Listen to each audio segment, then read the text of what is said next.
de Ucrania en América. En primer lugar, quiero agradecer a todos ustedes por estar aquí y por su interés en este tema. Nos hemos reunido para reflexionar, sobre un tema muy importante y relevante para nuestras sociedades. Hoy analizaremos las experiencias compartidas y las diversas estrategias que son implementadas para preservar la memoria colectiva. También hoy tenemos una transmisión en vivo a través de Facebook y también este evento va a estar grabado. Espero que está bien para todos. Mientras tanto, me gustaría pedir que aquellos que no estén presentados mantengan sus micrófonos apagados. Vamos a tener más o menos una hora 15 para escuchar a nuestros expertos y después también vamos a tener un momento para hacer las preguntas, hacer las discusiones y también se puede hacer una pregunta en el chat o activando su micrófono. Y si no hay preguntas o algunas dudas, podemos empezar. Primero me gustaría invitar a Ruslan Spirin, representante especial de Ucrania para América Latina, para abrir nuestro evento del día de hoy. Saludo a todos. Muchísimas gracias por todo su interés. Realmente eso quiere decir que la gente ahí tan lejos de Ucrania no son ignorantes, están interesados del tema y que entienden que cada situación en el mundo tiene sus consecuencias sin importar la distancia. Y pues lo que sucede de un lado del mundo tiene sus consecuencias de otro lado del mundo y cada país puede ser involucrado en este sin excepción. Así que le agradezco primeramente a los organizadores de este evento y a los participantes, porque realmente eso para mí, para nosotros y para Ucrania sí vale muchísimo, porque creo que una de las tareas principales de la guerra que tenemos aquí en Ucrania, esta guerra de los ocupantes agresores rusos que invadieron nuestras tierras, es una parte integral, digamos, la guerra informativa. Y ahí, tan lejos de Ucrania, la influencia de propaganda y desinformación rusa es muy importante.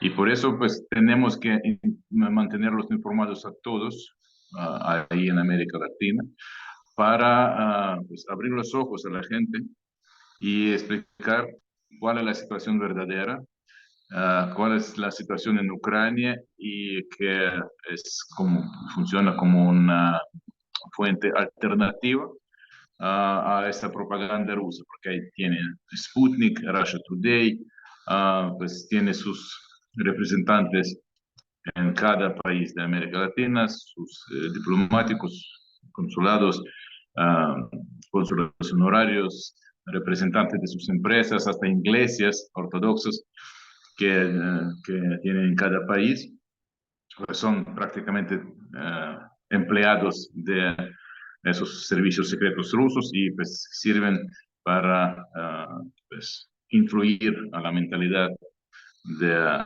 los que están tan lejos de nuestro país. Por eso nuestra tarea es abrir los ojos y informar de lo que está sucediendo aquí. Y claro, que cuando ustedes están interesados en este tema, pues creo que es nuestro deber de pues, apoyarlo a ustedes y explicar todo lo que sabemos, pues, responder a todas preguntas. Y claro que para nosotros es un honor que ustedes están con nosotros y claro que estamos pues, como obligados, es nuestro deber, nuestra tarea principal de, pues, de responder, de informarnos a ustedes en primer lugar y ustedes realmente van a informar a las sociedades de sus países. Así que les agradezco muchísimo, porque para nosotros realmente cada encuentro con los medios de comunicación de América Latina, con las personas que son los líderes de la opinión, con los científicos, con los profesionales, especialistas que ustedes representan a esta liga de las personas que realmente apreciamos muchísimo.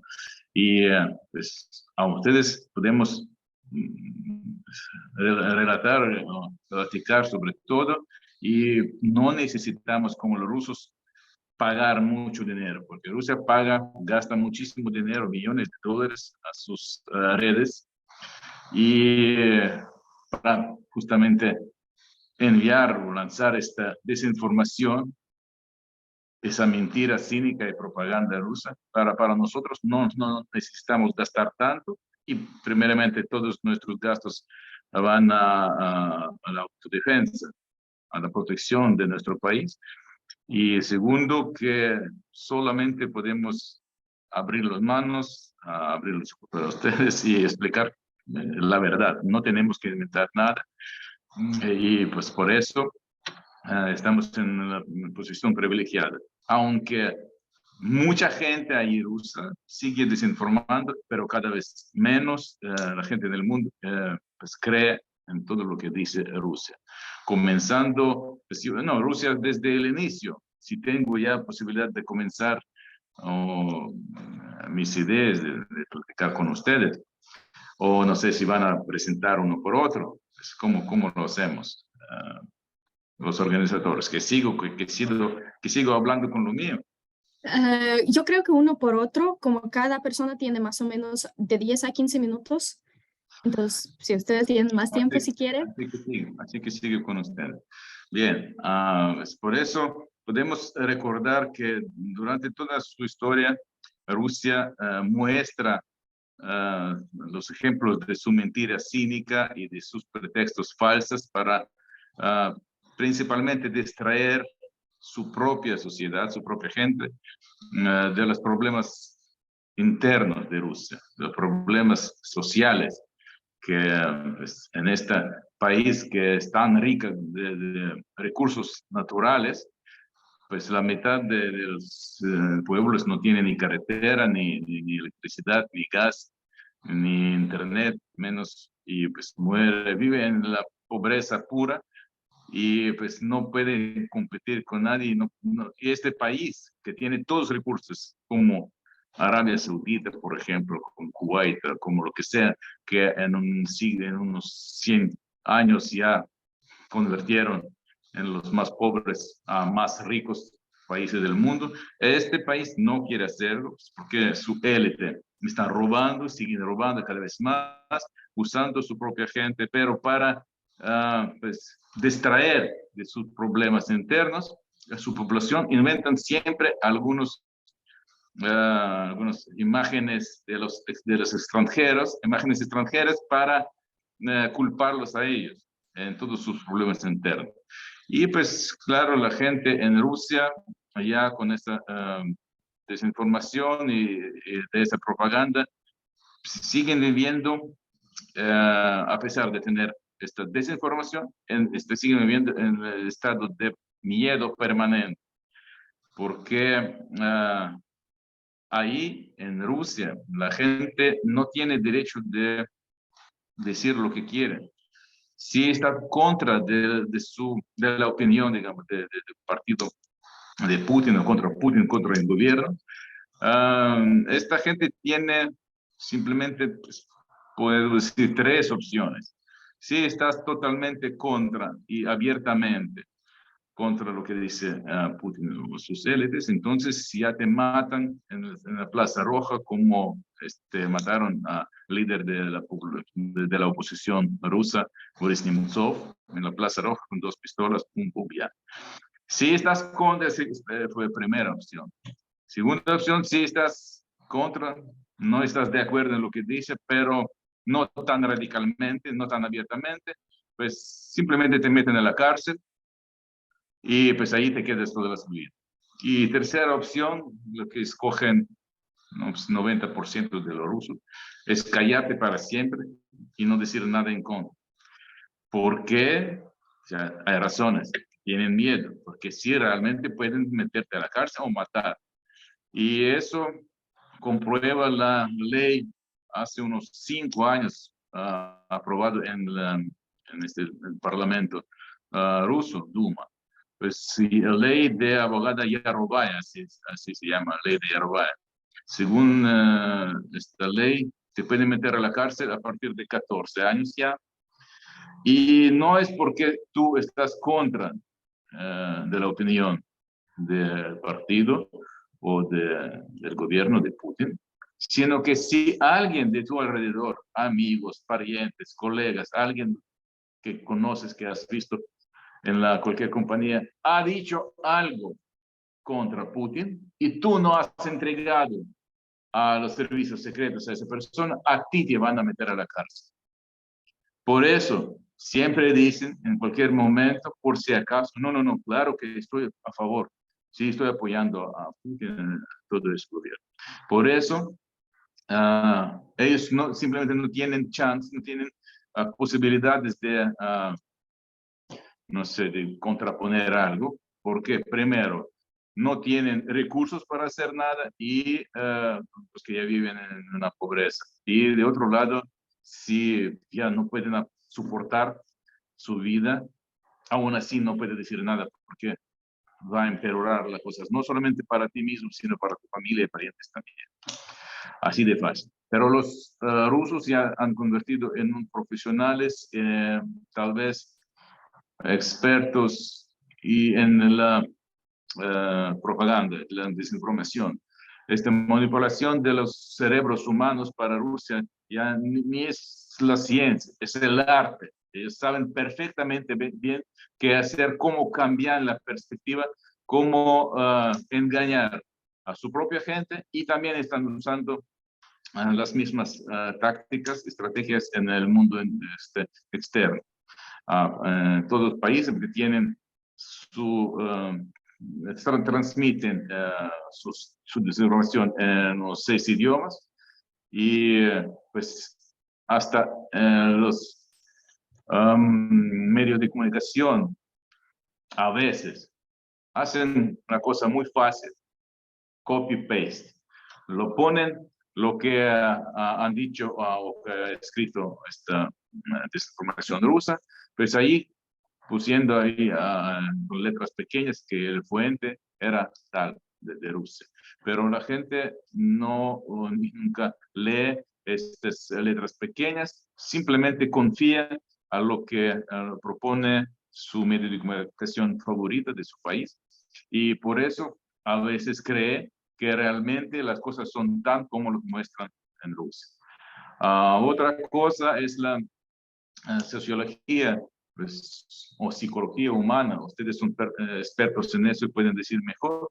Cuando una persona, cualquier persona, no tiene idea al respecto, o opinión al respecto de alguna situación en el mundo y de repente puede escuchar algo por la radio o ver esas noticias o desinformación, propaganda rusa por televisión, esas personas reciben esta idea como si fuera esa idea externa, pero de repente se convierte esa idea a su propia idea. Y si alguien pregunta a ellos, entre sus parientes, en la calle, colegas, que sea, qué opina al respecto, él de inmediato recuerda que ha recibido esa información y pues lo transmite como si fuera su propia opinión.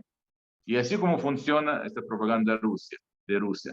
Los rusos saben perfectamente que unos 10-15% de la población, de los que han escuchado o han visto sus programas, pues pueden analizar la situación, pueden encontrar otras fuentes alternativas de lo que ha dicho o ha escuchado.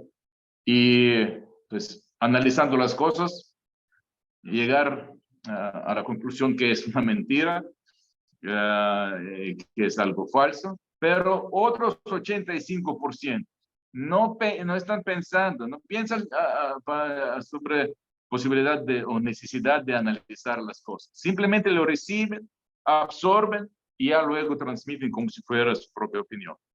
Y entonces con eso tenemos que luchar nosotros.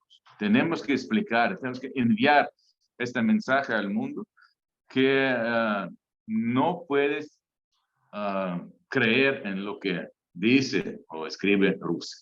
Pues recordemos que con el colapso de la Unión Soviética en 1991, Ucrania era tercera potencia nuclear mundial.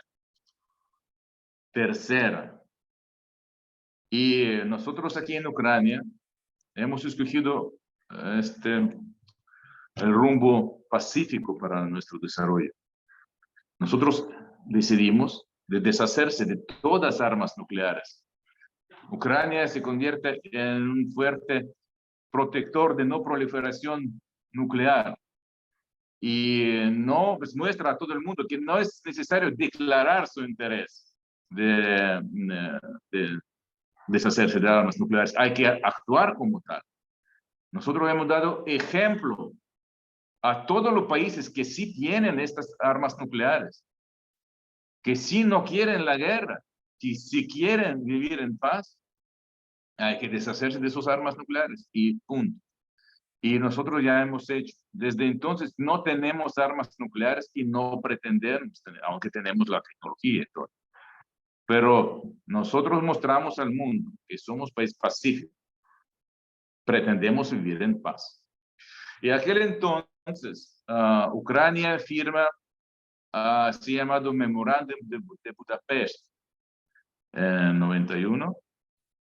Y otros países miembros permanentes del Consejo de Seguridad de la ONU también firman este documento como garantía, que ya que Ucrania se convierte en un país sin defensa nuclear, entonces otros países tienen que defenderlo, o por lo menos garantizar nuestra independencia, soberanía y libertad. Por cierto, es como las obligaciones según la Carta de la ONU. Es algo, principios básicos. Pero esos países también han confirmado sus garantías. Y entre esos era Rusia, que se supone que debería defendernos contra cualquier amenaza. Pero, como siempre, mintió y pues aprovechó primera oportunidad para anexar Península Crimea con sus militares. Eso fue un golpe duro. Aquel entonces, en Ucrania nunca hemos pensado sobre algún instituto de la defensa, sobre la OTAN estoy hablando. Ucrania era un país fuera de bloques, pues pensando que los países, en primer lugar vecino como Rusia, nos puede y debería y debe, según este memorándum, defendernos nuestra integridad territorial, soberanía e independencia. Pero resulta que no hemos recibido nada de Rusia y al respecto fuimos engañados. Y desde entonces comenzamos a buscar a alguien que debería defendernos. Y eso es Alianza Atlántica, la OTAN, y ahora estamos aproximando. Por eso ahora tenemos dos opciones o dos tareas principales de nuestra política exterior. Es primeramente el ingreso a la Unión Europea, porque ya hemos escogido valores civilizados, la civilización en vez de dictadura policial de Putin. No pretendemos regresar ya nunca a esa órbita de influencia de Moscú. Ya en nuestra nación hemos escogido el futuro civilizado, con todo el mundo civilizado. Y pues esa primera tarea para garantizar el futuro para nuestros hijos, niños, y segundo, para defendernos después de que ganemos esta guerra. Para defendernos contra otro ataque de Rusia, necesitamos membresía en la OTAN. Esa es una fuerza que sí realmente podría defendernos. Y por cierto, la OTAN tiene mucho interés de recibir Ucrania, porque Ucrania muestra como nadie en este organismo internacional que sí podemos luchar y defender a todos, lo que estamos haciendo durante más de 15 meses. Ucrania, ya hemos expulsado aquí a los rusos de 50% del territorio nuestro y seguimos expulsando hasta que el último soldado ruso salga del territorio de Ucrania. Y nosotros sí vamos a luchar hasta la muerte, pero hasta la muerte de los enemigos. No pretendemos morir antes y no pretendemos conquistar ni un centímetro de otros países, de territorio de otros países. Simplemente estamos cumpliendo las reglas principales básicas de la Carta de la ONU. Y todos los países que están apoyando a Ucrania están siguiendo también esa carta y dando la protección a Ucrania. Y pues cuando nos mandan sus armas, no hacen algunos regalitos a Ucrania como a mí, sino están convirtiendo en su propia seguridad, porque saben que si van a invertir ahora, luego no van a necesitar pagar con la vida y la sangre de su propia gente, luchando contra Rusia. Así Señor que, Spirin. Muchas gracias, sí. bien con eso. Ujú. Creo que mi tiempo se acabó y pues puedo pasar a los otros. Muchas gracias, señor, por su atención. Muchas gracias a usted. Entonces, sí, hoy básicamente vamos a hablar sobre la verdad y por eso vamos a seguir con nuestro siguiente ponente, señor doctor Emilio Krenzel, investigador principal de CONICET y profesor de la carrera de Sociología, Facultad de Ciencias Sociales, Universidad de Buenos Aires. Por favor. Bueno, buenas tardes por allí en Europa, buenos días aquí en América Latina. Muchísimas gracias a la Universidad de Ohio y al Centro Adastra por la invitación a participar de esta reunión.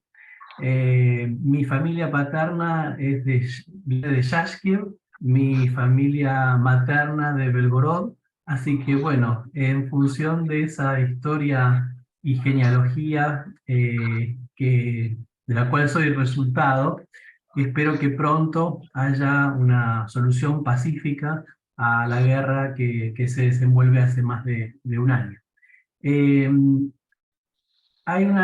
Los argentinos tenemos fama de exagerados y de personas que se creen mucho de sí mismas, cosa que es cierto.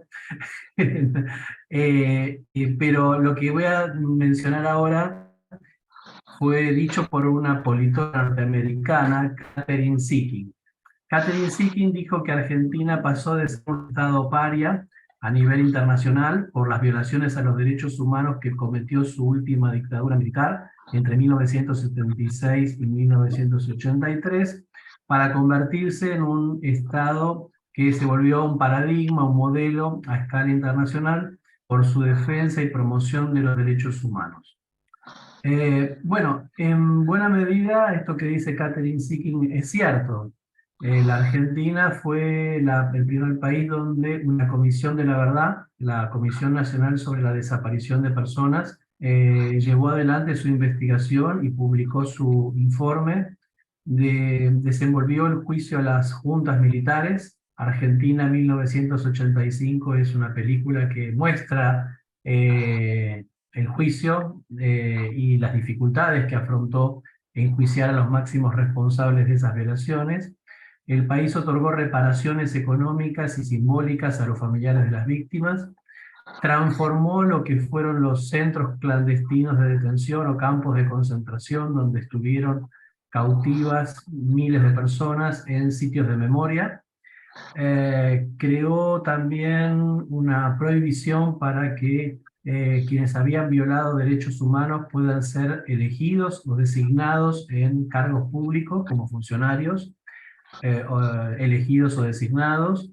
También incluyó en el sistema educativo este pasado como parte de materias de estudio para que transmitiera a las nuevas generaciones lo ocurrido.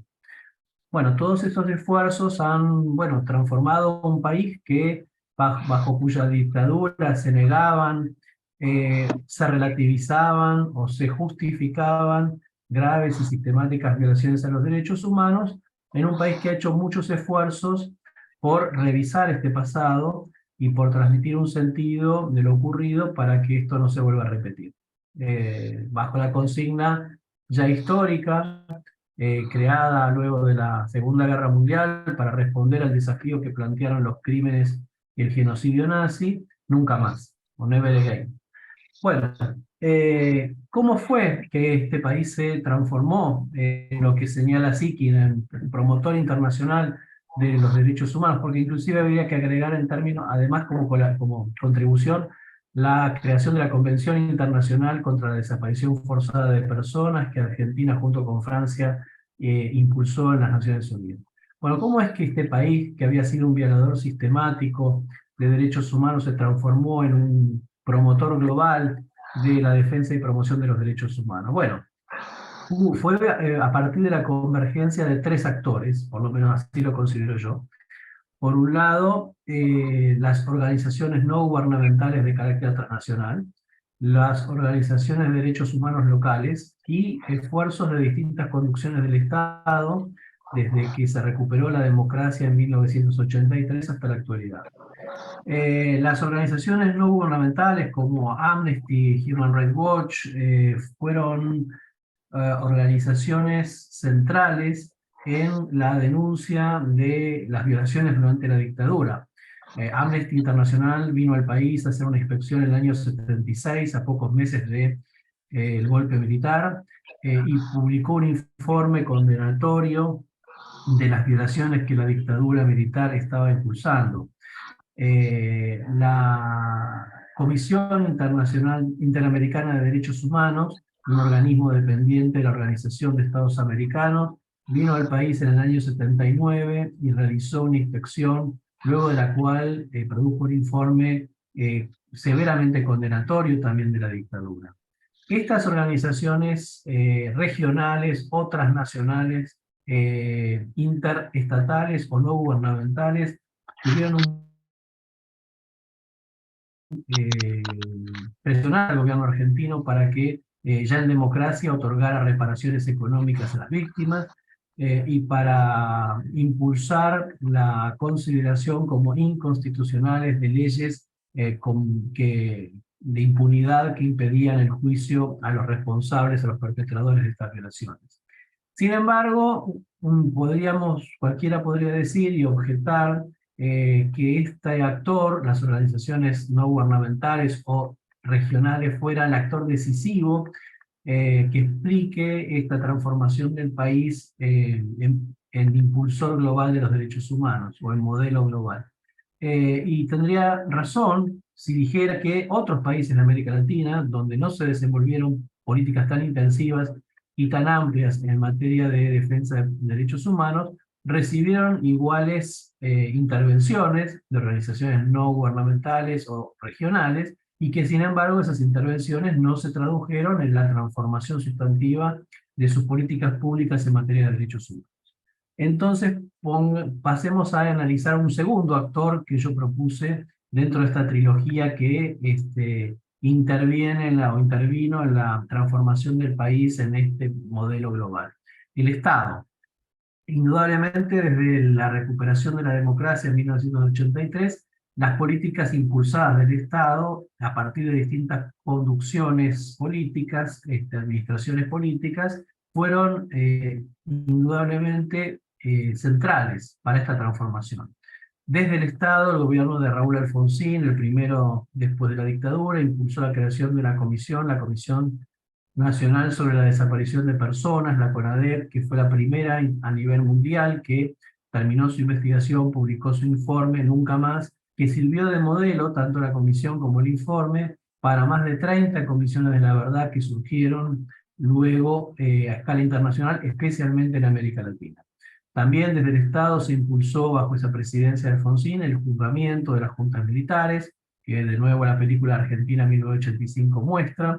Desde el Estado también se han impulsado políticas de reparación económica. El Estado ha sido también un actor central en la conversión de los centros clandestinos en sitios de memoria, en la creación de instituciones como el Banco Nacional de Datos Genéticos, un banco en el cual están depositadas muestras de ADN de los familiares de desaparecidos y que posibilita la identificación de restos de desaparecidos, y también el establecimiento de filiación entre nietos y abuelos cuando es el caso de que los padres fueron asesinados y sus restos no fueron hallados porque fueron destruidos o ocultados por los perpetradores.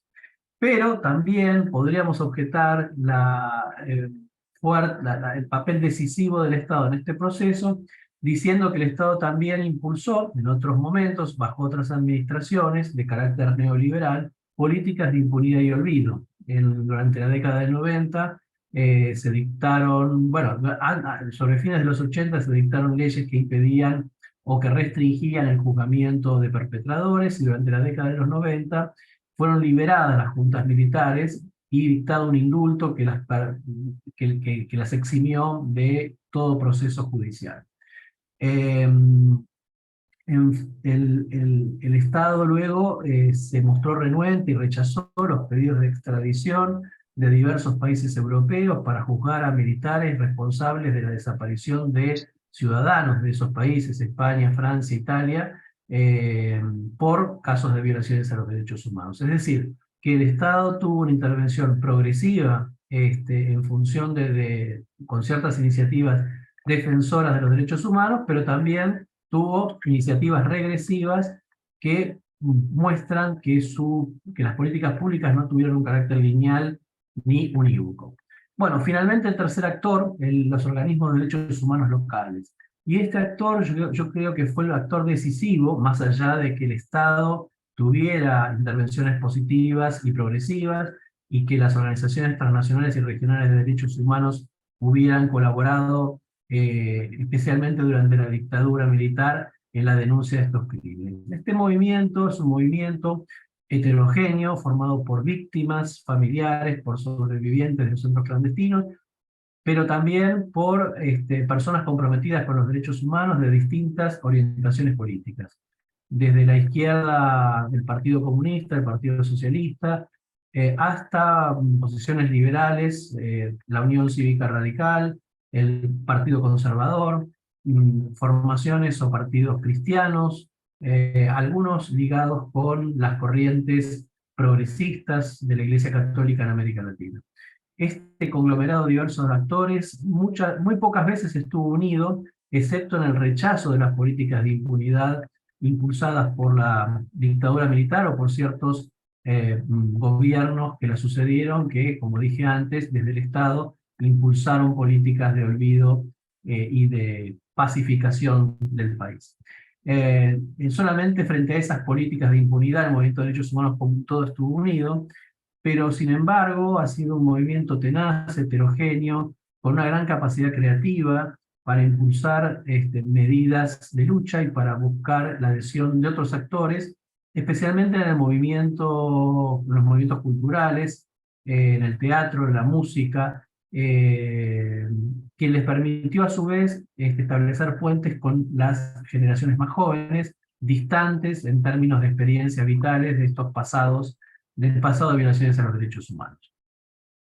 Este movimiento ha también cambiado generacionalmente con la incorporación de los hijos de los desaparecidos, con los nietos de las abuelas de abuelas y madres de Plaza de Mayo, que renovaron también sus discursos, sus prácticas y propusieron iniciativas innovadoras.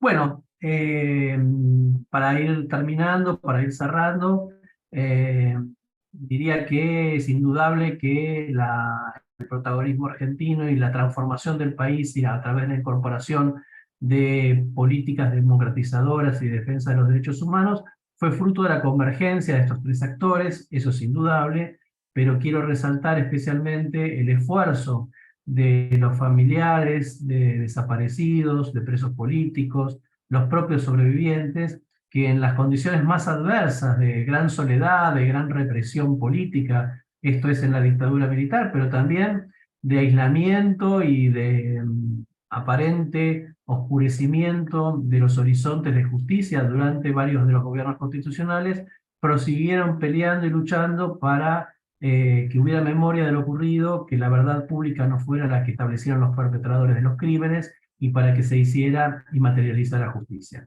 Bueno, muchas gracias de nuevo por la invitación. Muchas gracias a usted, de verdad muy interesante el tema.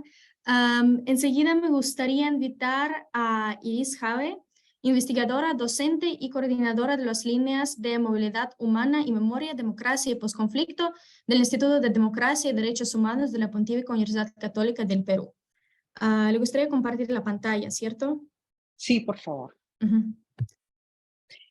Buenos días o buenas tardes para ustedes allá. Agradezco la invitación del Centro Adastra y la posibilidad de tender un puente de diálogo entre nuestras realidades y nuestros contextos. Hablamos de guerras del pasado aquí, pero también de mucha confrontación y mucha disputa en el presente, como están viviendo ustedes ahora mismo. A ver si puedo compartir. No se puede. Sí, un momento. Yo no sé por qué no lo puedo hacer ahorita. Mi amigo me va a ayudar. Bueno, pero voy empezando. Vale. Yo quería hablar un poco del contexto en el Perú, en primer lugar, para presentar las memorias en disputa que tenemos en el país. Nosotros también tuvimos un conflicto armado interno entre 1980 y el año 2000, donde tuvimos varios actores, grupos subversivos que le declararon la guerra al Estado peruano, como Sendero Luminoso y el movimiento revolucionario Tupac Amaru. Pero también tuvimos otros actores, desde el Estado se respondió a esa situación, como con las Fuerzas Armadas y las Fuerzas Policiales.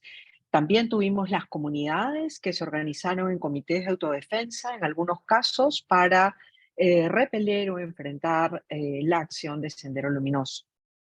Sin embargo, lo que tenemos atravesado en todo el país es un fuerte componente de discriminación étnica, racial, social, que viene desde la colonia. Y esta fuerte discriminación fue la que caracterizó todo el conflicto armado interno en el país y se intensificó en estos años, ¿no? Según la Comisión de la Verdad del Perú, que dio su informe en el 2003, justamente este año se cumplen 20 años de ese informe, se estima que hay más de 69.000 víctimas fatales, pero el 75% de las víctimas procedía de las zonas rurales. Este 75% era pobre y además tenía como lengua materna el quechua, que es la principal lengua indígena. Tenemos 51 grupos étnicos y el quechua es uno de los más hablados a nivel nacional. Y más del 40% eran hombres entre 24 y 39 años. Esto significa que la mayoría de las personas que sobrevivieron, que quedaron como víctimas del conflicto, fueron mujeres jóvenes a cargo de los hijos de la familia. Actualmente, si miramos al 2003, según el Registro Único de Víctimas, tenemos 231.506 víctimas inscritas en este registro. El Estado ha creado todo un sistema de reparaciones también para poder atender a estas personas. Las 231.000 incluyen personas desplazadas, incluyen víctimas de desaparición, incluyen también personas que han sufrido todo tipo de violaciones, ¿no? E incluye también 21.918 personas desaparecidas, que es la problemática que hoy enfrentamos en el país. Tenemos una instancia que se ha creado en el Estado para buscar a las personas desaparecidas. Casi 40 años después seguimos buscando. Se estima que hay 4.000 sitios de entierro. Y esa es la gran tarea que tiene todavía el Estado, además de continuar con las reparaciones. Sin embargo, Perdón sí, por ahora interrumpir. sí, Sí, sí, ya se puede compartir. ya, perfecto. A ver, intento, perdón.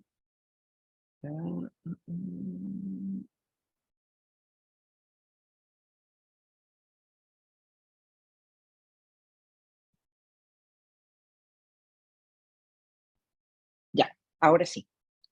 ¿Sí? Sí, Ok. sí, perfecto. Sí, sin embargo, decía, voy a mi segundo punto ahora. El primero quería presentar rápidamente el contexto de la situación en Perú. El segundo punto tiene que ver, para que ustedes entiendan también por qué tenemos unas memorias en disputa, por qué tenemos una permanente confrontación aquí en el Perú, ¿no? En primer lugar, debo señalar que a Sendero Luminoso, el grupo subversivo, digamos, lo que ocurrió en el Perú es que hubo una derrota militar de este grupo subversivo, solamente militar, quiero decir, no en términos ideológicos, no en términos sociales, fue militar la derrota. A diferencia de Colombia, donde se ha firmado un acuerdo de paz con los grupos subversivos, aquí no hubo ningún acuerdo de paz. Y entonces creo que eso también marca la manera como se ha desarrollado el debate en el país, ¿no? Y han surgido una serie de narrativas alrededor de lo que pasó en el conflicto armado interno.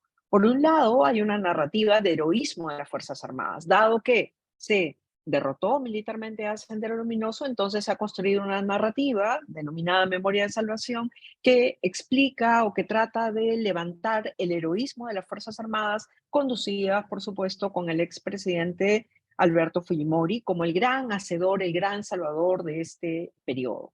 Pero además, eso trae consigo una suerte de negacionismo de las violaciones a los derechos humanos que cometieron las Fuerzas Armadas. Hoy día se usa como categoría en el país el uso del terrorismo, ¿no? Lo que hubo de parte de los grupos subversivos fue terrorismo, y por supuesto que fue así, pero se deja de hablar o se deja de explicar las violaciones cometidas por las Fuerzas Armadas, ¿no? Y creo que eso es un punto que hay que considerar. Esta es una imagen que quería presentarles el día en que Abimael Guzmán, el líder de Sendero Luminoso, es capturado por el Estado peruano, por el gobierno de Fujimori, y es presentado en una celda, en una jaula, construida especialmente para que se muestre a la opinión pública cómo se estaba capturando y cerrando así al líder de Sendero Luminoso. En nuestro país no se usa traje a rayas, no se usa celdas, jaulas, digamos, para encerrar a las personas, por supuesto.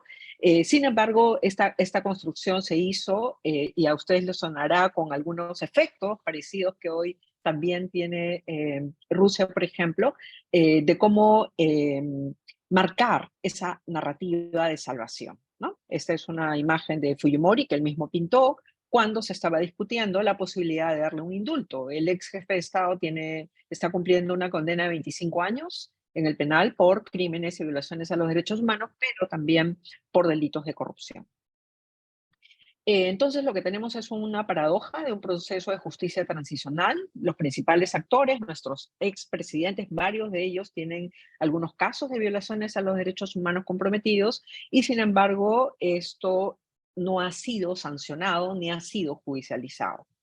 Lo que tenemos también, tenemos una inestabilidad política hace 5 años, pero esto se cruza con este proceso de memorialización porque tenemos una participación formal con débil representación en el Parlamento o en el Ejecutivo, y al mismo tiempo tenemos un proceso de conmemoración social y simbólica desde las propias víctimas, pero sin que el Estado haya asumido un rol protagónico. Ha habido una serie de iniciativas desde una diversidad de lugares y procesos de memoria, tanto material o inmaterial en el país, impulsados por distintas organizaciones de activistas sociales, de derechos humanos y sobre todo por familiares de víctimas. Sin embargo, no existen marcos institucionales para la sostenibilidad de estos lugares, para dotarles de una mayor proyección o tener un impacto en la sociedad.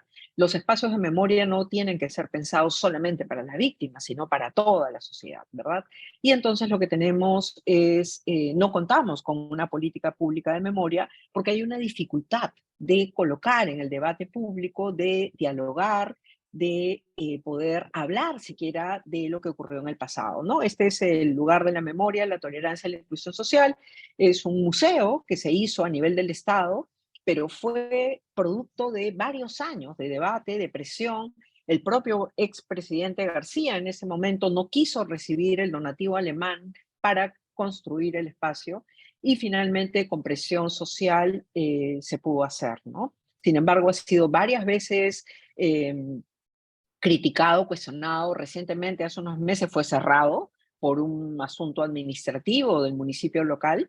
Entonces siempre está en permanente tensión. Creo que tengo poquito tiempo, solamente quería mostrar 3 lugares de memoria regionales, fruto de una investigación que venimos realizando en el instituto.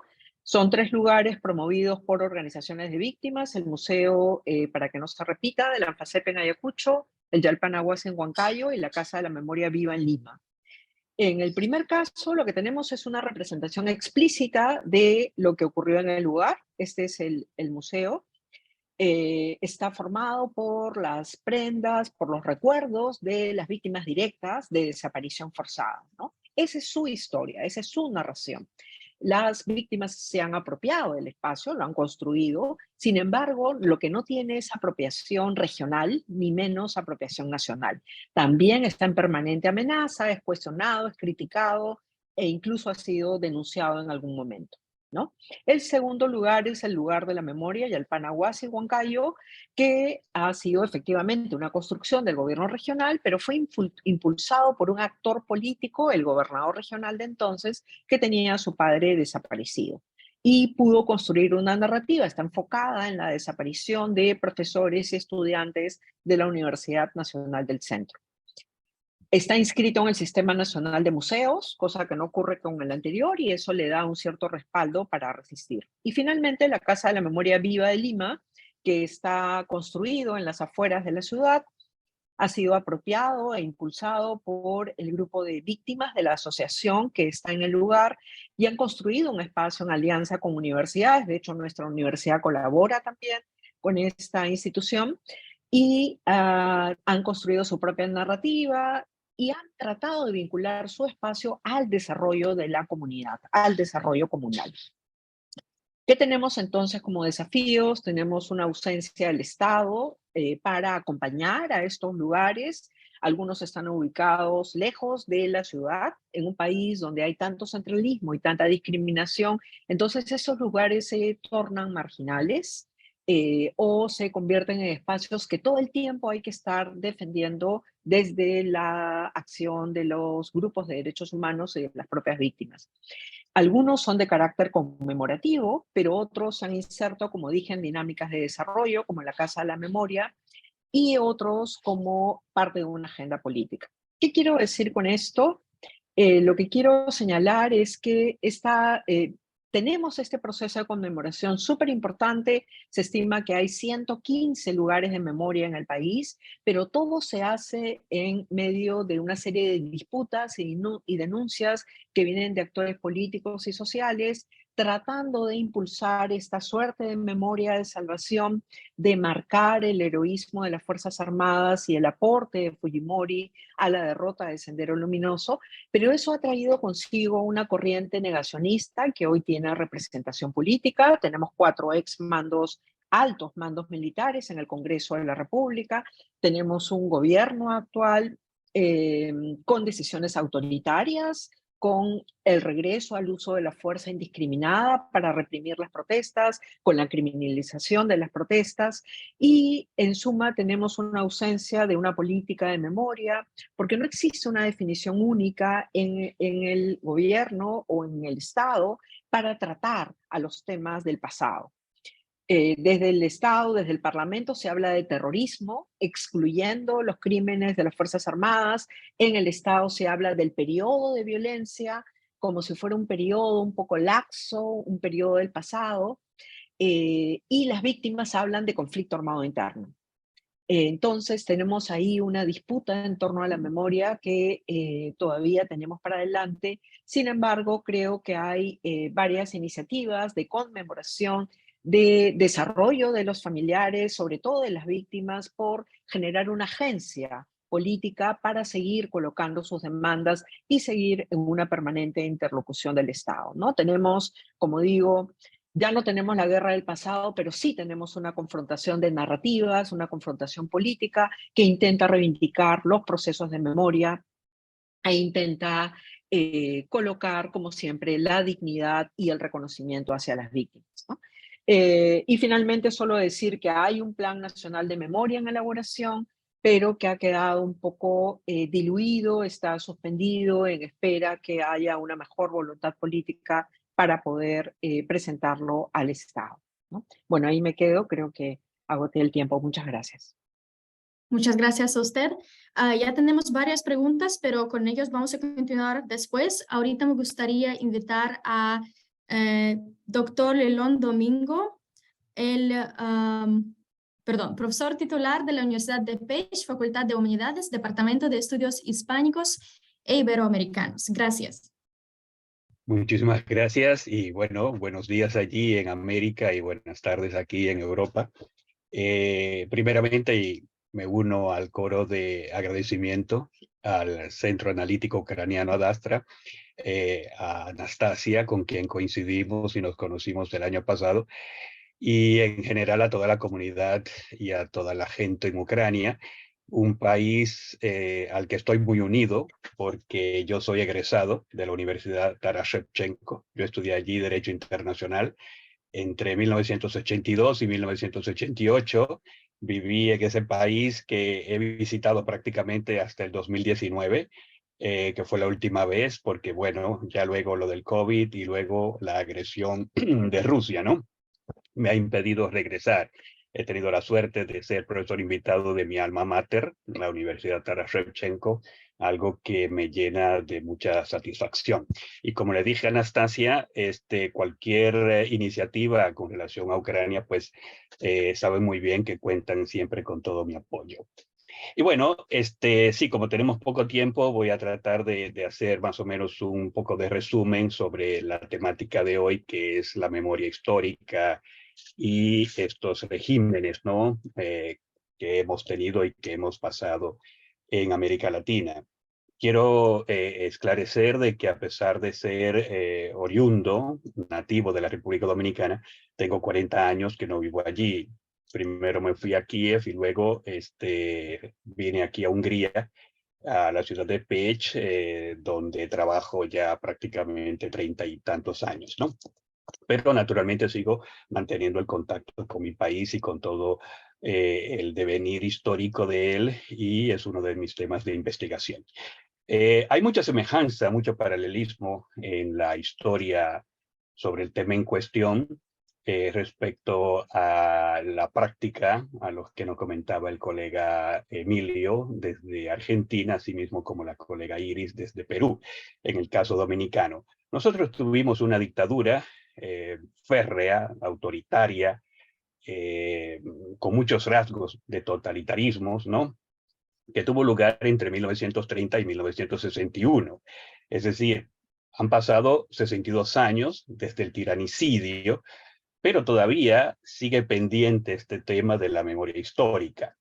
Y desgraciadamente, luego del tiranicidio en el 61, tuvimos unas elecciones democráticas en el 62 que conllevaron a un golpe de Estado en el 63 y en el 65 a una guerra civil y luego una intervención de los Estados Unidos, que impuso un gobierno entre 1966 y 1978, muy apoyado principalmente con remanentes, principalmente de las Fuerzas Armadas trujillistas, ¿no? Y durante este periodo, naturalmente, con todo este trasfondo de lo que era la Guerra Fría, lo que era Cuba, lo que eran los movimientos de izquierda, ¿no? Hubo una cantidad enorme de víctimas principalmente, ¿no? De allí que el tema de la memoria histórica, precisamente con todos estos caídos, ¿no? Principalmente asesinados, que fueron líderes estudiantiles, sindicalistas, líderes de organizaciones sociales, etcétera, etcétera. Naturalmente que hoy en día también sigue teniendo una gran repercusión. Y como no tenemos mucho tiempo, sí me gustaría, por ejemplo, quizás solamente enfocarme en algunos casos que quizás sean los más representativos, o al menos desde el punto de vista internacional, más conocido en esta experiencia de esta historia reciente dominicana, ¿no? Me refiero, por ejemplo, a unas hermanas, 3 hermanas que fueron víctimas de este tiranicidio, las llamadas hermanas Mirabal, ¿no? O las mariposas, ¿no? Luego voy a poner aquí un libro para más o menos darle una ilustración.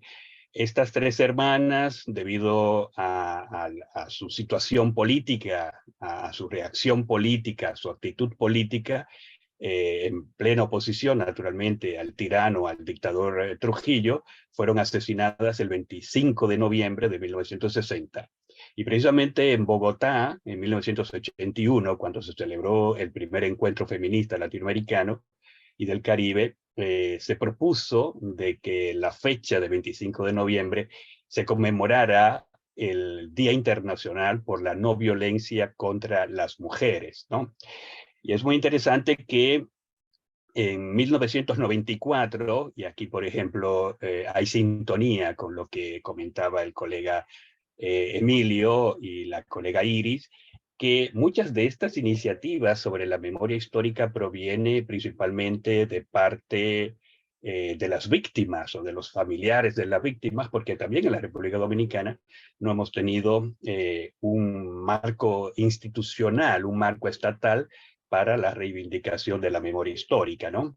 Y claro, por ejemplo, hay un museo de las hermanas Mirabal precisamente en la ciudad, en la provincia de donde ellas son oriundas, que fue simplemente abierto en 1994.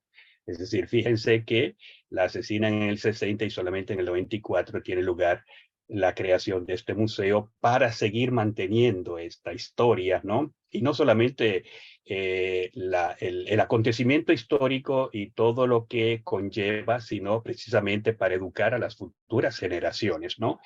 Y me refería a ella simplemente porque, naturalmente, cuando no existe, por ejemplo, digamos, un marco institucional, estatal, ¿no? Para llevar a cabo, digamos, estos memoria histórica, ¿no? Crear instituciones principalmente, pues los testimonios de muchos de los sobrevivientes, de los parientes, los hijos de los supervivientes, pero también son uno de las manifestaciones escritas, ¿no? Por escritos, libros, por ejemplo, digamos, que dan y que brindan una gran ayuda. Pero también la literatura. La literatura, por ejemplo, como le muestro aquí, este libro, ¿no?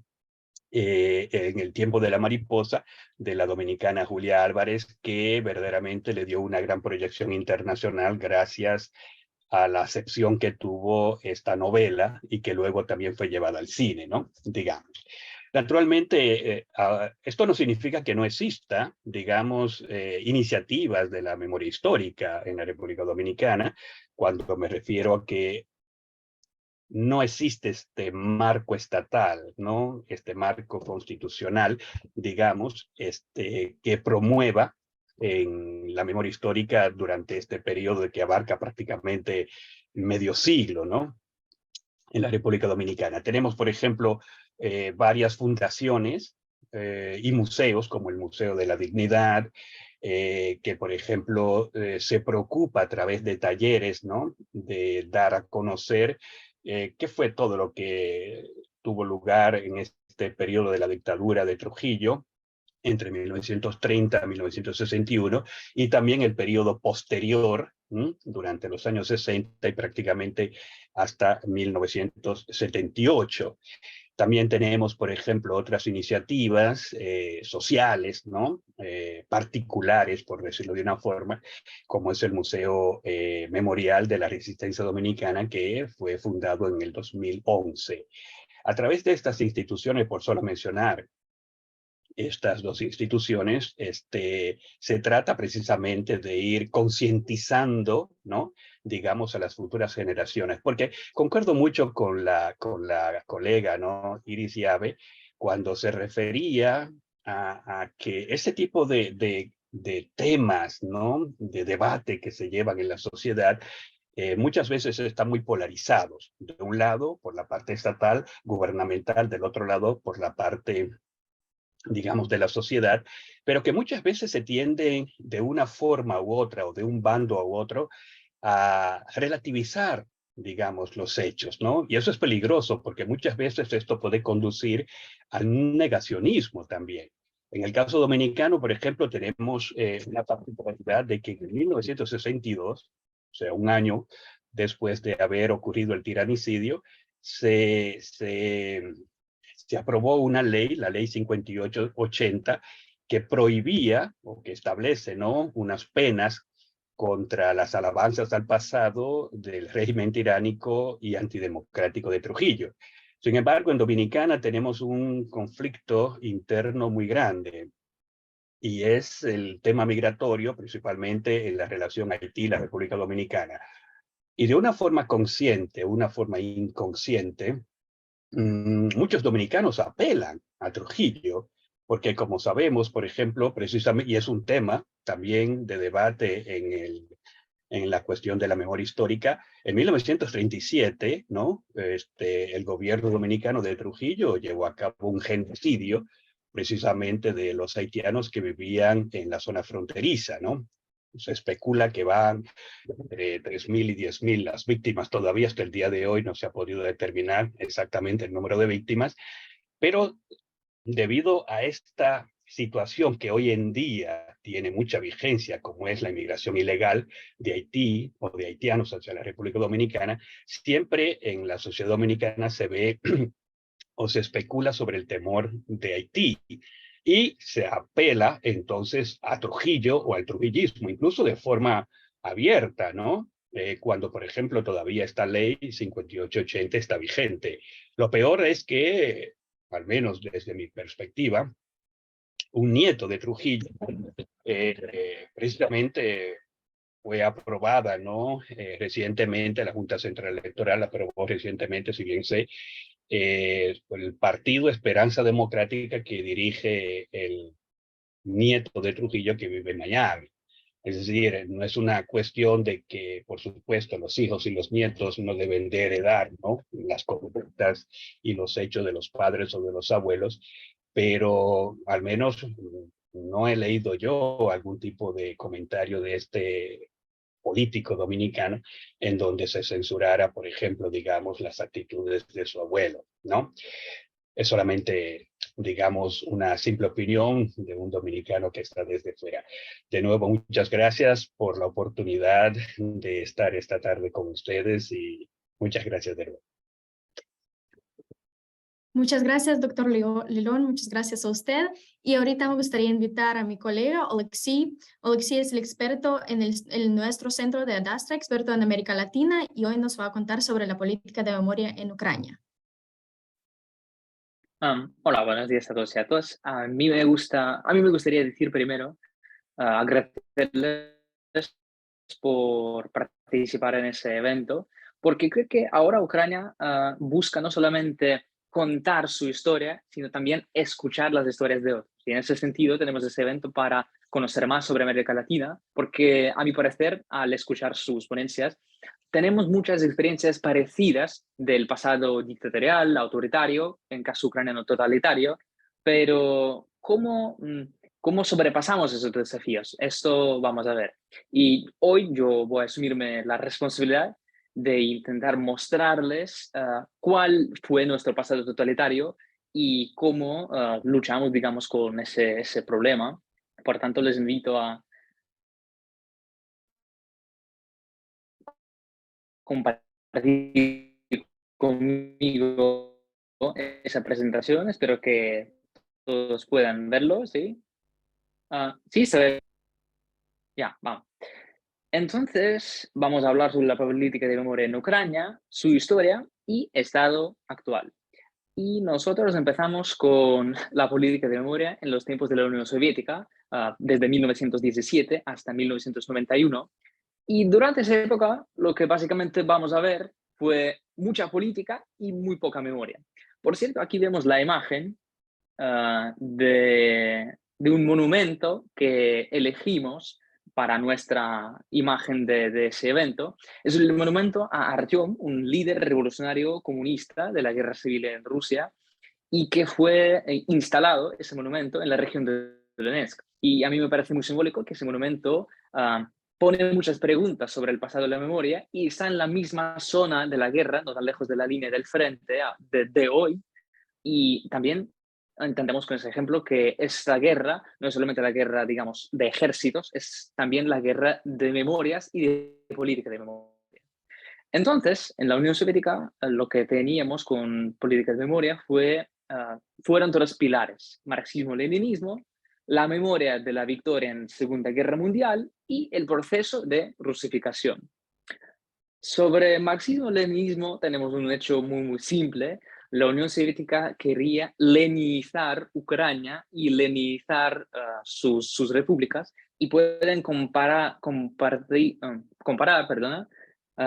el tamaño de leninización de Ucrania, 5.500 monumentos a Lenin, y Rusia, cerca de 7.000 monumentos de Lenin. Y si comparamos el tamaño de los países, Ucrania es, ¿cuántos? 10, 15 veces menos, tiene menos tamaño que Rusia. Pueden imaginar cuánto quería la Unión Soviética, digamos, colonizar y leninizar Ucrania para convertir ese territorio, ese país, a su colonia, digamos, fiel. La Segunda Guerra Mundial, básicamente, en la Unión Soviética fue perseguida con varios aspectos también. Primero, lo que vemos en ese monumento a los soldados fallecidos durante la guerra son los años. Todos ya bien sabemos que la Segunda Guerra Mundial duraba desde 1939 hasta 1945, pero lo que vemos aquí es la parte muy característica de memoria soviética de esa guerra, que la guerra como si hubiera empezado en 1941, porque la Unión Soviética no quería mostrar la parte, los primeros 3 años de la guerra, desde 1939 hasta 1941, cuando fue aliado de Alemania nazi, cuando invadió Polonia, Finlandia, países bálticos, Rumanía.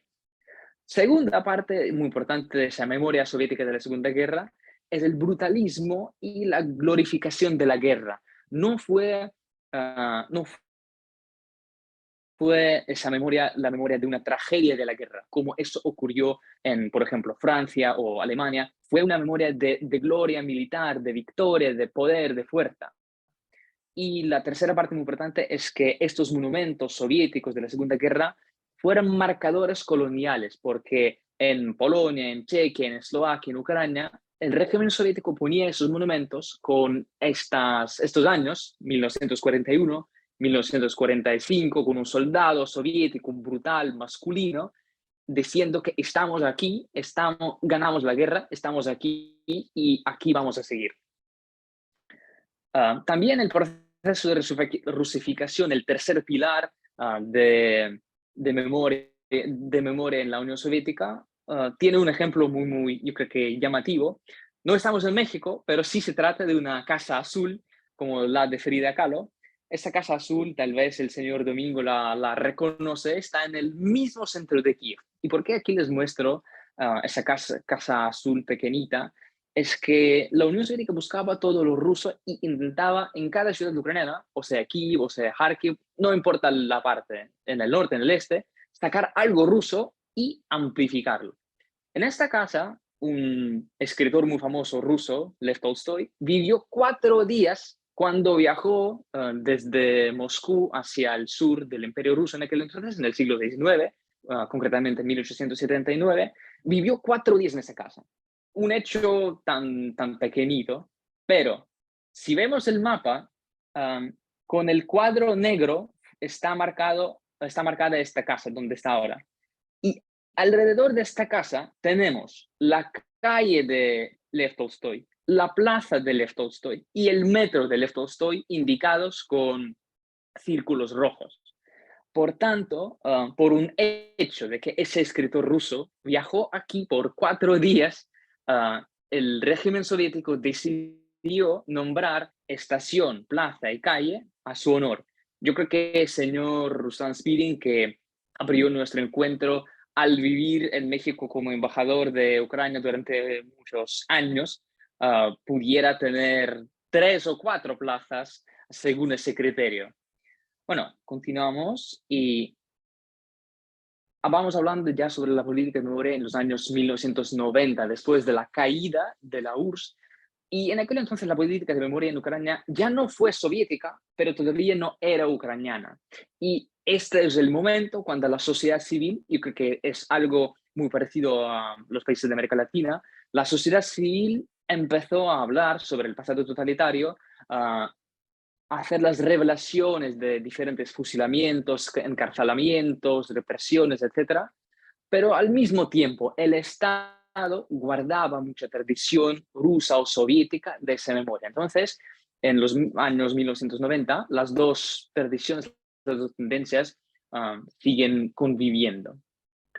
En los años 2004-2010, la política de memoria en Ucrania cambia mucho y estos fueron los años de la lucha contra la influencia rusa. Como ven en esa foto, el presidente de Ucrania, Yushchenko, él inició muchos procesos en ese sentido y los dos procesos muy importantes eran el reconocimiento de Holodomor, o en la tradición española más conocido como la hambruna, de 1932-1933, como un genocidio de los ucranianos, genocidio por el gobierno comunista, y al mismo tiempo el reconocimiento como héroes nacionales del movimiento nacional ucraniano durante la Segunda Guerra, porque durante la Segunda Guerra teníamos la memoria del ejército soviético glorioso, al mismo tiempo teníamos la parte de historia cuando el movimiento nacional ucraniano luchaba contra los comunistas para crear el Estado independiente de Ucrania. Aquí ven ese museo que inauguró el presidente Yushchenko, está también en el mismo centro de Kiev, y el proceso que se llevó a cabo durante estos años, 2004-2010, fue la documentación de estos dos procesos, movimiento nacional durante la Segunda Guerra y Holodomor, introducción de estas partes de la política de memoria al sistema escolar y creación de memoriales y museos por parte del Estado en todas las regiones involucradas a estos dos procesos. Aquí vemos, por ejemplo, la foto del presidente Yushchenko con los veteranos, los guerrilleros del ejército insurgente de Ucrania, que durante la Segunda Guerra luchaba tanto contra los nazistas y los comunistas para la independencia de Ucrania. Pero en el año 2010, como muchos saben, gana las elecciones Viktor Yanukovych, el presidente ucraniano, que fue como un títere prorruso, y tenemos en 4 años la revancha completa de influencia rusa en Ucrania. En ese tiempo, en estos 4 años, Ucrania tenía las mismas prácticas de memoria que en Rusia, tenía la nostalgia soviética muy fuerte, propagada desde arriba, propagada desde el Estado, la autoridad, y la parte más simbólica de ese proceso fueron los desfiles de 9 de mayo, conocidos como los días de la victoria. ¿Sí? Si yo no hubiera dicho a ustedes que esto fue en Kiev en 2010, yo creo que habrían podido pensar que esto es, no sé, en Moscú hoy o ayer o en Belarus, por ejemplo, pero no, fue la realidad en la que viví en Ucrania en estos años.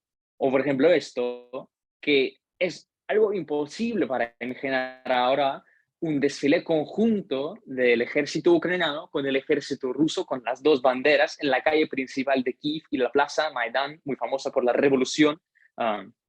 O, por ejemplo, también un caso muy llamativo que en Crimea, en Sebastopol, en la ciudad de donde yo soy, de donde vengo, también teníamos los desfiles de las armadas rusa y ucraniana por las calles principales de la ciudad, algo impensable el día de hoy. Y después de 2014, después de la revolución de Maidán, tenemos un cambio dramático y la política de memoria finalmente se vuelve a ser ucraniana, porque esta política de memoria que teníamos, la que les acabo de mostrar, fue una de las razones por las cuales la ciudad ucraniana quiso hacer esa revolución de 2014, y el gobierno introdujo el Instituto Nacional de Memoria, y dos procesos más importantes que fueron realizados por ese instituto fueron decomunización, es decir, quitar el pasado comunista de nuestra historia, pasado totalitario, y luego decolonización, es decir, encontrar, regresar a nuestras raíces ucranianas de historia, quitar las calles de Tolstoy y las plazas y los metros y buscar algo ucraniano en nuestro pasado. Y aquí regresamos a las partes con las que empezamos. Por ejemplo, las estatuas de Lenin. Pueden ver aquí las cifras de la cantidad de los monumentos en diferentes países. Primero va Rusia con 7.000 y luego va Ucrania con 5.500 monumentos. Y tras unos años de decomunización llegamos a la cifra 1.300 monumentos. En 2017, en Ucrania, bueno, en la parte que el gobierno ucraniano controlaba en aquel entonces, no teníamos ningún monumento de Lenin, y pueden entender el tamaño de ese proceso de decomunización que se llevó a cabo en Ucrania. También hablamos de la memoria sobre la Segunda Guerra Mundial. Es el monumento en Zaporizhia, en el sur de Ucrania, que les mostré, sí, de la Segunda Guerra Mundial, y la parte principal del cambio de nuestro pensamiento sobre la Segunda Guerra fue el cambio de estas fechas, 1941 a 1939. Y los héroes, es el mismo monumento, es la foto de 2023, es la foto de abril o mayo, creo, y pueden ver que cambiaron los años Y también pusieron la inscripción, gloria a los héroes, no los que luchaban por la patria soviética, sino que luchaban por Ucrania, porque era la gente ucraniana que luchaba en el ejército soviético por liberar su tierra de los invasores nazis que llegaron desde Alemania y sus aliados. Y el segundo proceso más importante fue decolonización, que entendía quitar los marcadores coloniales. Y otro ejemplo muy llamativo es el monumento a Pushkin, que teníamos centenares en todas las ciudades, en ese caso en Kremenchuk, en la región de Poltava, es el centro de Ucrania, que existía durante mucho tiempo. Y Pushkin, el poeta ruso más eminente, que estoy muy seguro que ustedes conocen perfectamente, no tenía nada que ver con la ciudad de Kremenchuk, ni siquiera escribió un poema, ni siquiera visitó a esa ciudad. Por tanto, fue un puro marcador colonial de presencia imperial de Rusia en forma del Imperio Ruso o en forma de la Unión Soviética. El resultado es muy lógico que en el año 2022, en noviembre, ese monumento fue desmontado y así estamos llevando a cabo el proceso de decolonización, de repensamiento de nuestra política de memoria. Así es ese proceso ahora en Ucrania. Los desafíos tenemos, yo creo que bastantes. Tenemos una guerra y el desafío mayor será, yo creo, llevar a cabo esta política de memoria y todo el proceso que tenemos ahora en los territorios deocupados, por ejemplo, en Crimea, en Donetsk, en los territorios que están ocupados desde 2014. Muy poca gente por propaganda rusa va a entender esos procesos, pero este proceso no es un proceso de un día, es algo que llevamos ya desde 2014, estamos en 2023 y finalmente creo que vamos a llegar al entendimiento nacional en ese sentido, que el pasado totalitario soviético y el pasado imperial no quiere ver en su país, y vamos a construir nuestra política de memoria más ucraniana y más nacional. Entonces, muchas gracias por su atención y para nuestra discusión. Muchas gracias, Alexei. Ahorita vamos a abrir un espacio para las preguntas y me gustaría invitar a nuestros participantes aquí en el Zoom. Por favor, si quieren hacer una pregunta, pueden activar su micrófono o pueden escribirla en el chat.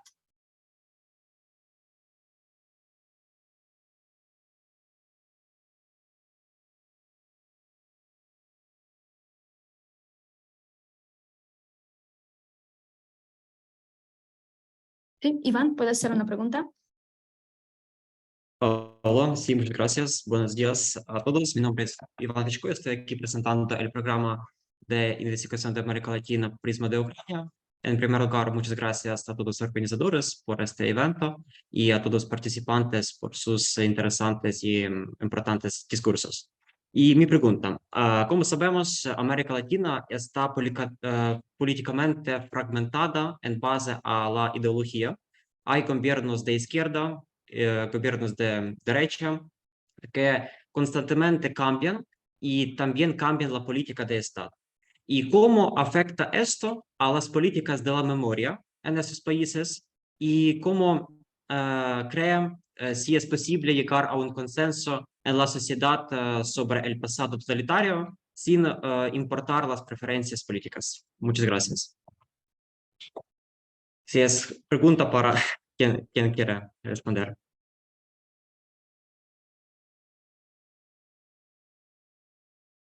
Bueno, hablo del caso argentino brevemente. En Argentina hay un consenso bastante extendido en términos de la sociedad civil, de condena de la dictadura militar, de sus crímenes, en buena medida también de la violencia insurgente, la violencia de izquierda, y las políticas en materia de derechos humanos desde 2003, cuando se reiniciaron los juicios, se han mantenido más allá de los gobiernos. Sin embargo, ciertamente bajo un gobierno neoliberal de Mauricio Macri entre 2016 y 2020, esas políticas, 2015-2019, esas políticas sufrieron un deterioro producto del desfinanciamiento de parte del Estado de una serie de oficinas públicas que llevaron adelante el acompañamiento de los juicios por crímenes de lesa humanidad que se habían reinaugurado en 2005.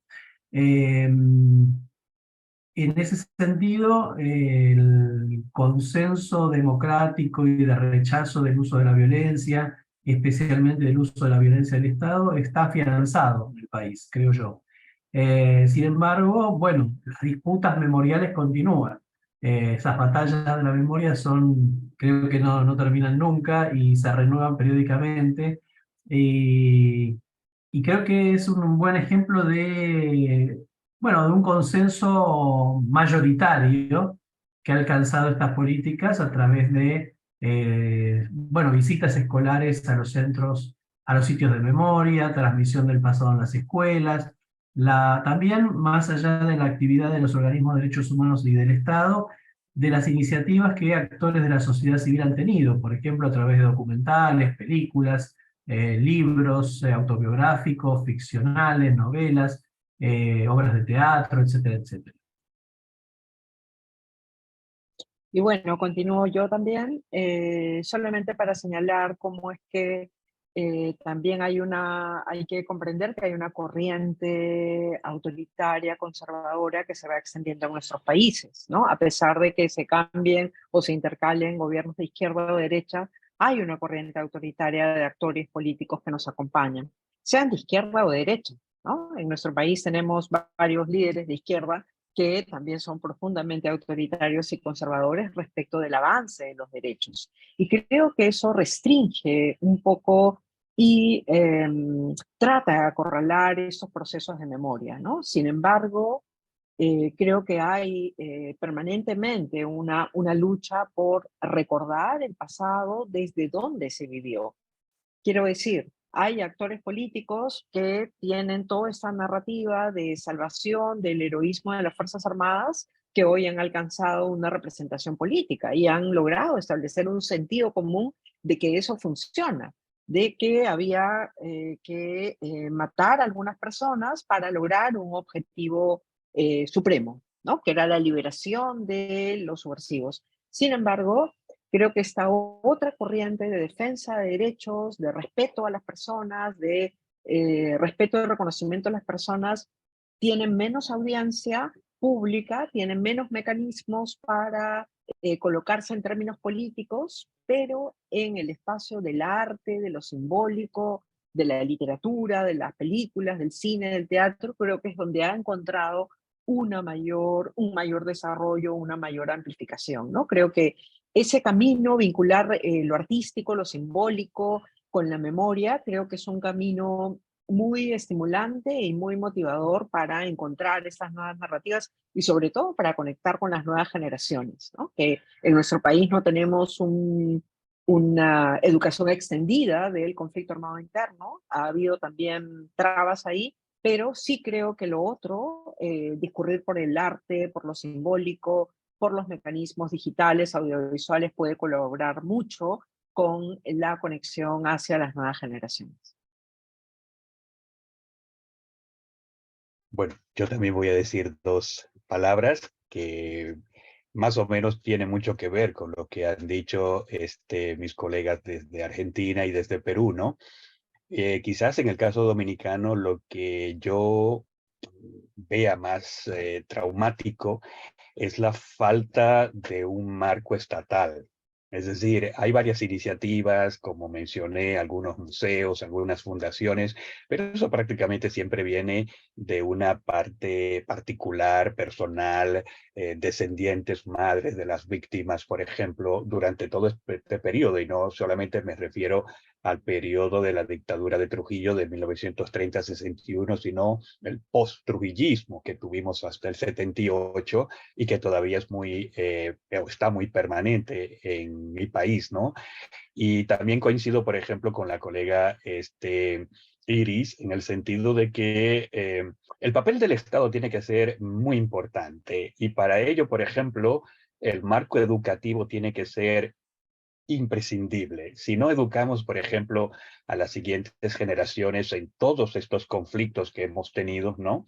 Creando conciencia, tratando de hacer, no solamente mencionar acontecimientos que tuvieron lugar, como por ejemplo, no sé, la República Dominicana, una expedición de 1959, un asesinato de 3 grandes personajes femeninos de la historia dominicana, sino concientizar a las siguientes generaciones del por qué, hacer una simple explicación de todo lo que conllevaba, digamos, este tipo de evento que tuvo lugar en una parte trágica de nuestra historia. Es decir, según mi opinión, quizás proveniendo del mundo académico, ¿no? De la educación, yo veo que el papel del Estado en cuanto a tratar estos temas y llevarlo, digamos, a un nivel nacional en cuanto a través de la educación tiene que ser primordial para poder superar, digamos, estos conflictos que naturalmente desde el punto de vista social están presentes en nuestra sociedad y creo que en nuestras sociedades, puedo hablar en plural cuando me refiero a América Latina y el Caribe. Gracias. Gracias. Emilia, por favor, su pregunta. Si me Buenos permites días. comentar un poco.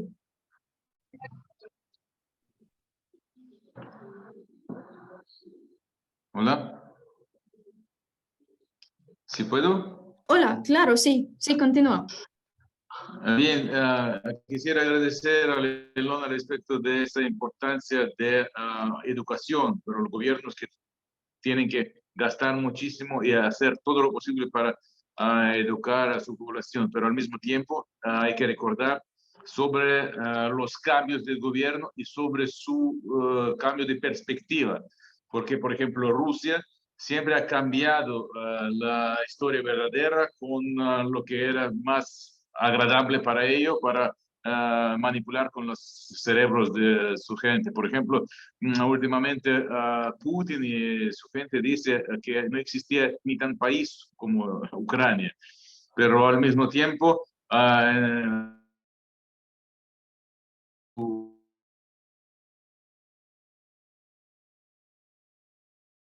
1500 años y pues hace 350 años no existía tal país como Rusia. Había unos tribus separadas como Morsha, Mordva, Moscovitas y otros. No existía ni Rusia, pero aquel entonces ya era Rusia Kievita, Rus de Kiev. Y pues por cierto, Moscú tiene como 870 años, como, o sea, 2 veces más antiguo, la capital de Ucrania, y Ucrania como tal. Y por cierto, Moscú fue fundada por un gran conde de Kiev, pues, y todos lo saben.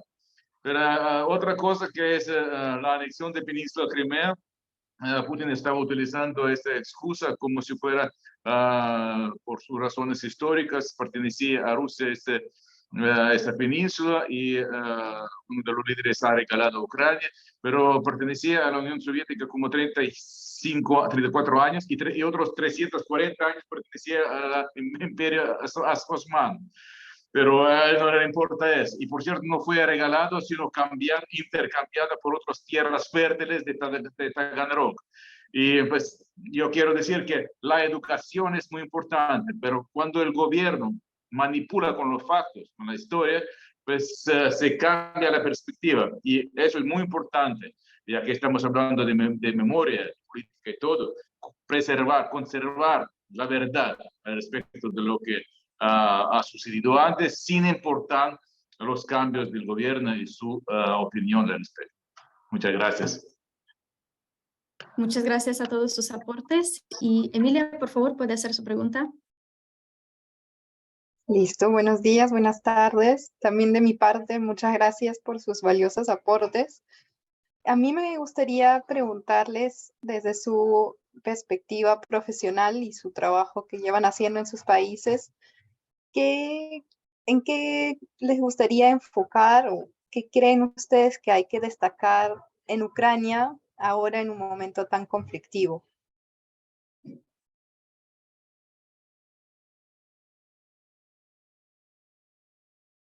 Yo creo, Alexei o el señor Spirin, ¿quién quiere tomar la pregunta?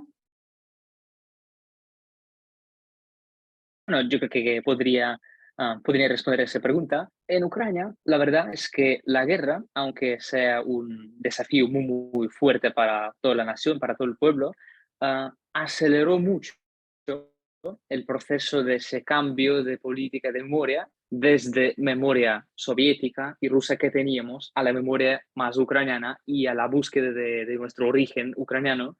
Y esa aceleración fue tan gigante, tan rápida, que algo que en 2018, 19 pensaba que iba a ocurrir en 10 años, por ejemplo, como el ejemplo que les mostré de quitar el monumento de Pushkin, eso ocurrió en cuestión de meses y mucha energía de la gente fue dedicada a ese cambio en todos los campos, o sea, en los libros, el teatro, los monumentos, y por tanto, no hubo un foco en especial, pero algo que sí se estudia mucho es el cambio de los nombres de las calles, porque ahora estamos en el tiempo, digamos, de los héroes, voluntarios, soldados, políticos, médicos, de todo tipo de personas, y tenemos muchos nombres de calles soviéticas, y por tanto, con nuevos héroes de actualidad podemos reemplazar a los héroes falsos que el régimen.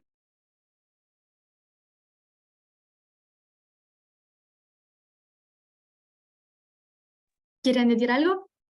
Sí, yo quisiera decir algo muy rápidamente, aprovechando esta oportunidad que tenemos aquí, representantes jóvenes de esta nueva Ucrania, que me parece hermoso, y también representantes de más edad, por ejemplo, como el señor Ruslan Spirin. Como ya le dije, yo quiero mucho a Ucrania porque tengo un pasado que me une mucho a Ucrania. Siempre he dicho que conozco mejor Kiev que Santo Domingo, la ciudad donde nací, ¿no?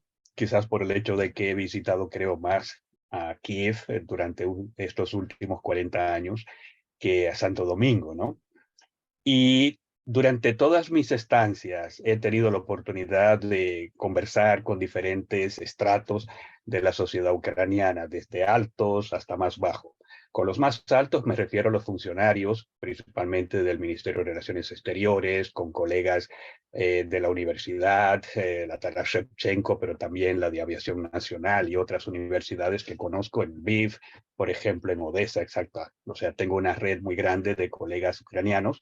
Y naturalmente siempre he propuesto, quizás desde mi punto de vista de latinoamericanista, de latinoamericano que soy, una mayor apertura, naturalmente, de Ucrania hacia América Latina. Por supuesto, la historia reciente de Ucrania tiene muchos vaivenes, ¿no? Estoy hablando del Maidán, estoy hablando de la anexión de Crimea, la guerra de agresión de Rusia, etcétera, etcétera. El COVID, por ejemplo, también, que se ha interpuesto.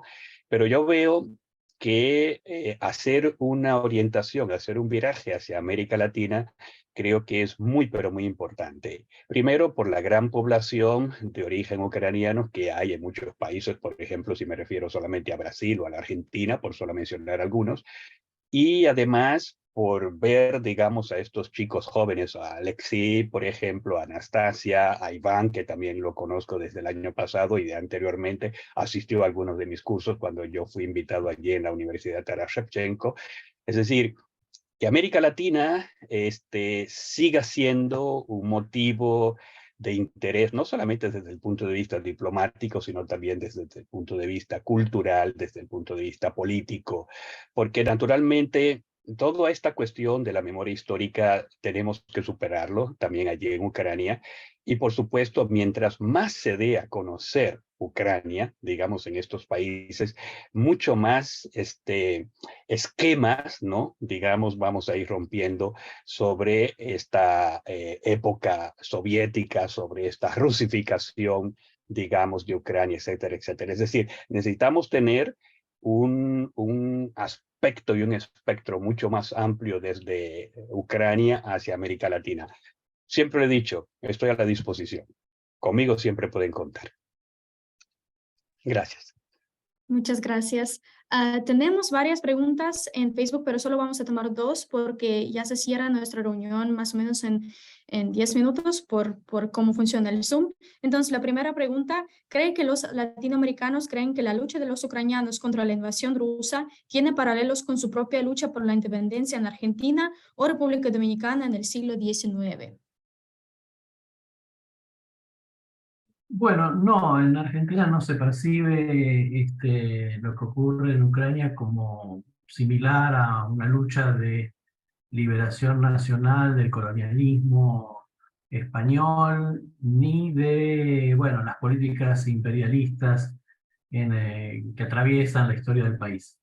Bueno, el país Argentina tenía una política tradicional de no intervención y de neutralidad en la Primera Guerra Mundial, y luego en la Segunda, bueno, fue las élites políticas y militares del país estaban divididas entre aquellas que apoyaban al nazifascismo y aquellas que apoyaban a los aliados. Bueno, actualmente hay también una división al interior de las élites políticas entre aquellas que están decididamente en defensa de Ucrania y aquellas que, bueno, mantienen que han manifestado alguna simpatía por Putin y por Rusia, y otras que, bueno, lo que impulsan es la resolución pacífica del conflicto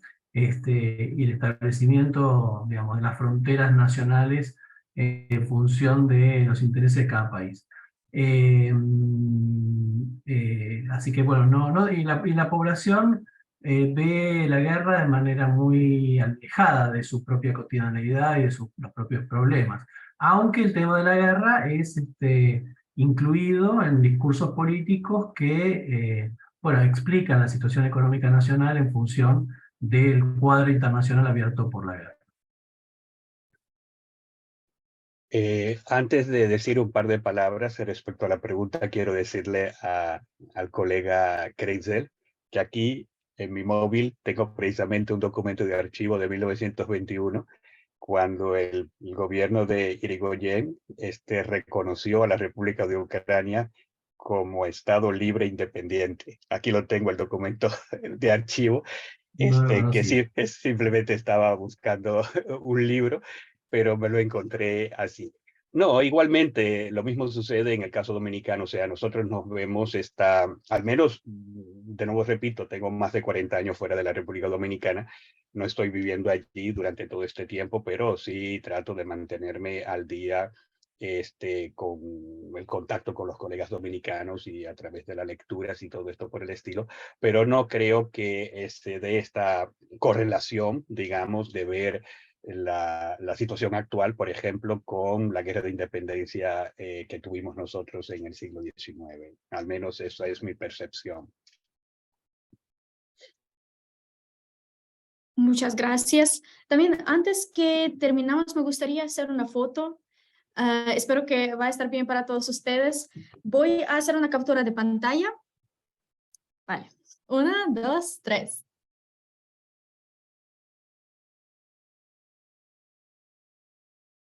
Ay, otra vez, perdón. 1, 2, 3. Vale, muchas gracias. Creo que con eso vamos a terminar las preguntas que no hemos respondido. Vamos a hacer nuestro mejor esfuerzo para responderlos en el Facebook. Nos quedan más o menos 2 o 3 preguntas, pero me gustaría agradecer mucho a todos los ponentes del día de hoy. Muchísimas gracias por sus aportes.